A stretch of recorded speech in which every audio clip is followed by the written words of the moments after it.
Hello, good day. Today we will see the theme the balancing point. As an introduction, we can analyze that the break-even point is crucial financial term for any company.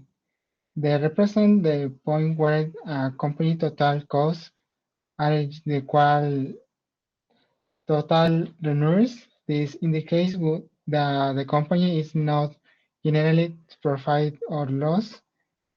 Covering the break-even points is critical for business learners and managers, and they also to make informed decisions then determine the minimum sale I need to losers break-even calculation involves analysis the fixed and variable costs and contribution to the company margins.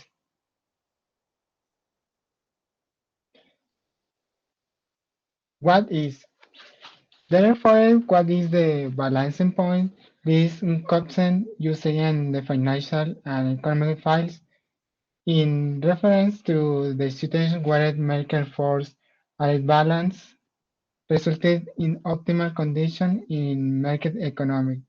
The term is to describe the balanced weighted supply and demand, or in other words, the perfect relation where budget and sellers. When the other we can rule out three important points about the equilibrium points, determination, determination of the profiled testosterone, cost analytics, and decision marketing, sensibility to assumed and external factors.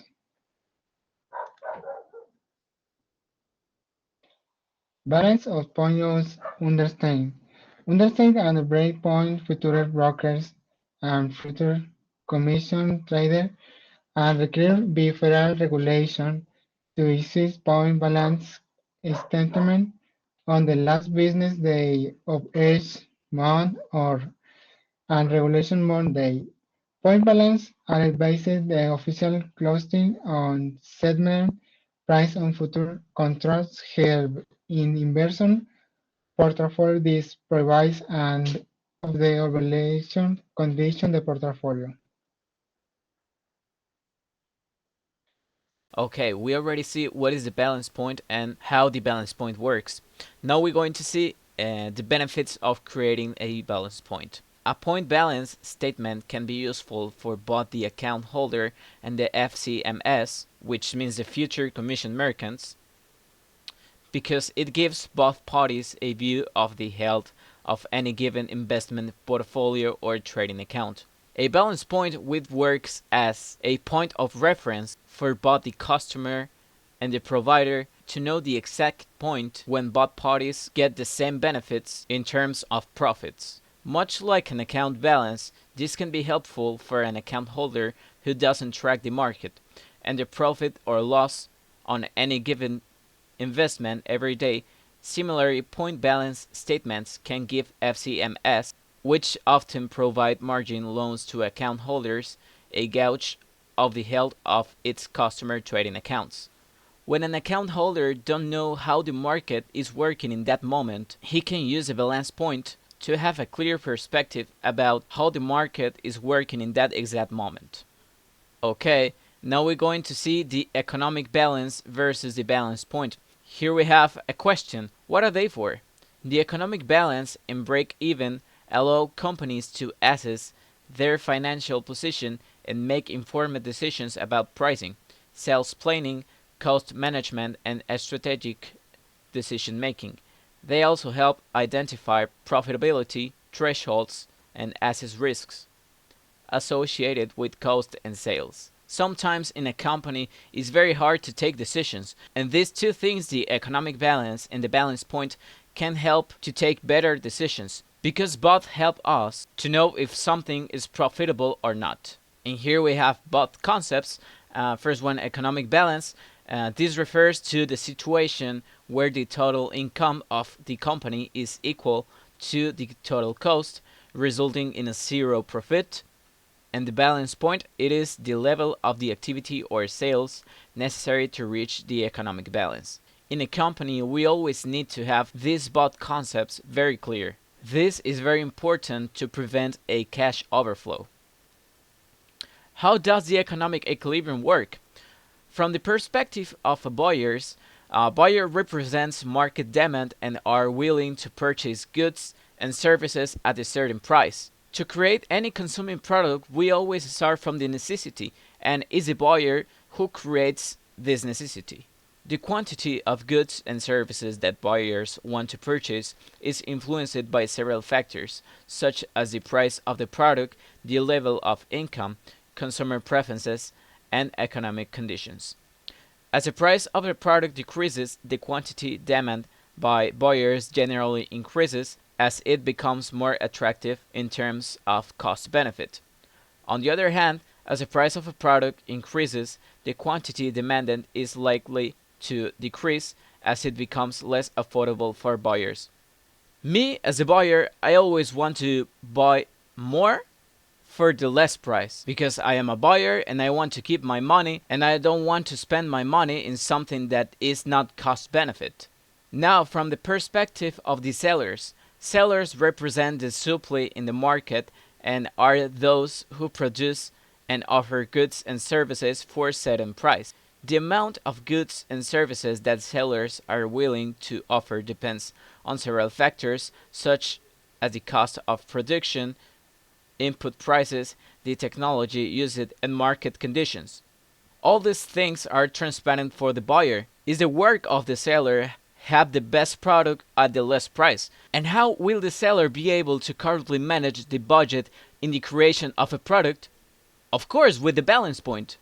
As the price of a product increases, sellers have greater incentives to produce and offer more of that products as they can make greater profits. As I said before, if the seller knows how to manage the budget in a company, they will create better products. On the contrary, if the price of a product decreases, sellers can reduce the amount offered since profit margins may be lower. Essentially, buyer and seller wants the same. The buyer want a product and the seller want profit for that product. If the buyer do their part and the seller also do their part correctly, everything is balanced. I already talked about the law of demand, but now we're going to see how the law of demand affects directly the balance point. The law of demand is based on several assumptions and behaviors observed in consumers. Substitution effect. Consumers tend to substitute one good for another when their price becomes higher. If the price of a product increases, consumers are likely to look for cheaper alternatives, which reduces the quantity demand of the original good. If I have several times buying a product and one day I found another product which is very similar but is cheaper, I would prefer that new product. This is basically the law of demand and the reason why the products becomes older and obsolete. FX enter it. When the price of a good decreases, consumers may experience an increase in their purchasing power. This can lead to an increase in the quantity demanded of the good, as consumers can afford to purchase more units with the same level of income. The effect entered will affect to the demand of a product because if the people is buying too much products at a cheap price, if they are buying that product that much, the price of that product, of course, will increase. Decreasing marginal unity law.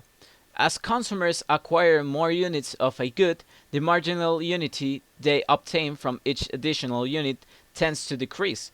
This means they are following to pay a higher price for the first unit of a good than for the next units. This is a little bit hard to understand, but I'm gonna tell you an example. 3 bites of candy are better than 2 bites, but the 20th bite does not add too much to the experience beyond the 9th and could even make it worse. Now I'm gonna show you this quick video which explains the balance point, also known as the economic equilibrium, and I hope this video helps to understand better all the concepts that we already explained.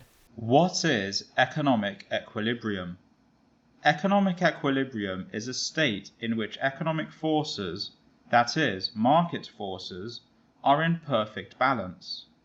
Economic equilibrium is a state of balance and serenity in economic conditions when no outside forces are causing disruption. People often use the term equilibrium with the same meaning. In this context, market forces refers to the forces of supply and demand. In other words, the force of consumers buying goods and services and the force of sellers supplying them. When demand equals supply, we have economic equilibrium. The equilibrium price exists when there is economic equilibrium. In other words, when the hypothetical demand and supply curves meet, we have the equilibrium price. This economic state never lasts very long though. Equilibrium price exists when the price is just right. We can talk about economic equilibrium at product, industry, market, or national levels. In other words, we use the term at both the microeconomic and macroeconomic levels. When a nation achieves economic equilibrium, there is perfect competition. When demand is not the same as supply, we say there is economic disequilibrium or imperfect competition.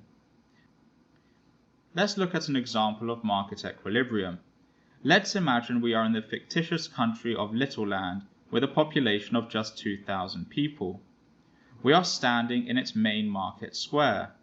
It is the only place in Little Land where you can buy and sell groceries. Potato sellers price a bag of potatoes at $5.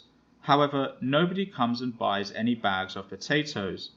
Therefore, demand is way below supply. There is economic disequilibrium in the market. The sellers of the potatoes subsequently reduce their price to $1 per bag, and they all sell within minutes.